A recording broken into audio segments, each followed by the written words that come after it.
Assalamualaikum warahmatullahi wabarakatuh. Selamat pagi anak-anak. Hari ini kita akan belajar konduktor dan isolator. Kita sudah masuk ke subtematika. Dari benda-benda di bawah ini, manakah yang termasuk konduktor dan isolator? Apakah kalian tahu? Untuk mengetahuinya, simak penjelasan benda berikut ini ya. Konduktor. Konduktor adalah benda-benda yang dapat menghantarkan panas dengan baik. Bahan konduktor yang biasa digunakan dalam kehidupan sehari-hari terbuat dari bahan logam seperti aluminium, besi, dan tembaga. Contoh benda-benda konduktor yaitu kunci, garpu, panci, sendok, dan banyak lagi benda-benda yang lainnya. Selanjutnya, isolator. Isolator adalah benda-benda yang tidak dapat menghantarkan panas dengan baik. Ini berlawanan dengan konduktor. Jika konduktor dapat menghantarkan panas dengan baik, maka isolator tidak dapat menghantarkan panas dengan baik. Bahan isolator yang biasa digunakan dalam kehidupan sehari-hari terbuat dari bahan seperti kayu, kain, plastik, atau benda-benda lainnya. Contohnya sendok kayu, kain lap, sarung tangan, sedotan, dan masih banyak lagi contoh benda-benda lain yang terbuat dari isolator. Perhatikan cara-cara menghambat dan mempercepat perpindahan kalor pada tabel berikut. Yang pertama, konduksi. Cara menghambat perpindahan kalor yaitu menggunakan benda-benda bersifat isolator, seperti karet, plastik, kain wol, dan ebonit. Untuk cara mempercepat perpindahannya yaitu menggunakan benda-benda yang bersifat konduktor, seperti aluminium dan besi. Kemudian, konveksi dan radiasi. Cara menghambat perpindahan kalor yaitu menjauhi atau memadamkan sumber panas, dan cara mempercepatnya yaitu memperbesar sumber panas seperti menambah jumlah kayu bakar agar api semakin besar. Contohnya, pada gambar tampak seseorang menggunakan kain lap untuk mengangkat loyang yang berisi kue dari dalam oven. Nah, kain lap tersebut bersifat isolator. Kain lap digunakan dengan tujuan untuk menghambat perpindahan kalor dari loyang sehingga tangan terhindar dari luka bakar. Sedangkan loyang digunakan terbuat dari aluminium dengan tujuan untuk mempercepat perpindahan kalor sehingga makanan matang secara merata dan cepat. Aluminium ini bersifat konduktor.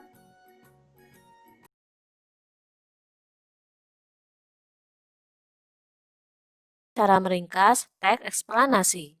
Teks eksplanasi biasanya panjang, maka kita harus bisa meringkasnya. Tahapan meringkasnya antara lain adalah: yang pertama, tentu kalian harus punya teksnya.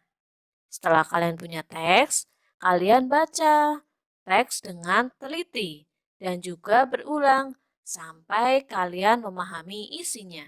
Langkah yang kedua adalah dengan menemukan kata kunci pada setiap paragraf.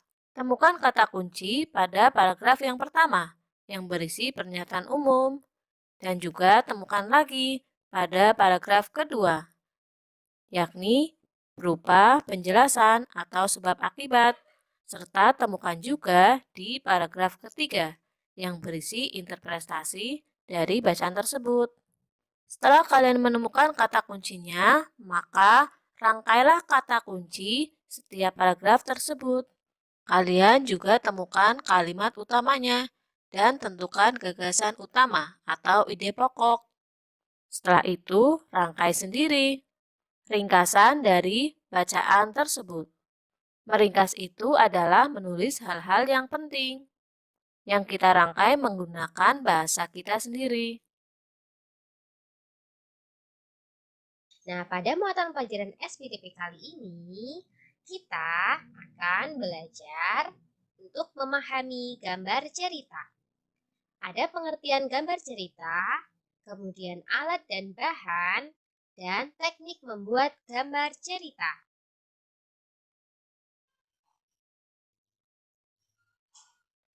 Nah, coba, apa itu gambar cerita? Gambar cerita adalah gambar yang menunjukkan kegiatan orang-orang atau binatang dalam suatu peristiwa. Nah, gambar cerita dapat kita temui salah satunya pada buku-buku cerita anak. Sebuah gambar cerita harus memiliki gagasan atau tema yang jelas sesuai dengan cerita. Sebuah cerita yang bertema pasar seharusnya didukung dengan suasana pasar yang merupakan latar belakang cerita tersebut. Nah, untuk menggambar cerita dapat dilakukan dengan dua cara. Yang pertama yaitu teknik kering dan yang kedua teknik basah. Nah, apa itu teknik kering? Teknik kering itu tidak perlu menggunakan pengencer seperti air. Mula-mula kita membuat sketsa terlebih dahulu atau rancangan gambar awal. Setelah itu diberikan garis atau warna sesuai dengan media kering yang digunakan. Misalnya, kita menggunakan pensil warna. Nah, selanjutnya teknik basah. Cerita dibuat dengan cara membuat sketsa atau rancangan awal pada bidang gambar dua dimensi berupa kertas. Setelah itu baru diberi warna sesuai dengan media basah yang sudah ditentukan. Contohnya cat air.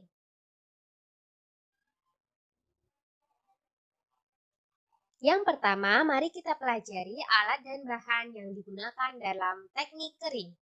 Yang pertama yaitu pensil. Pensil yang digunakan dalam gambar cerita biasanya adalah pensil ukuran 2B sampai 6B. Nah, berikut adalah contoh gambar menggunakan pensil. Yang kedua, krayon. Krayon merupakan campuran antara lilin dan bahan pewarna yang aman untuk anak-anak.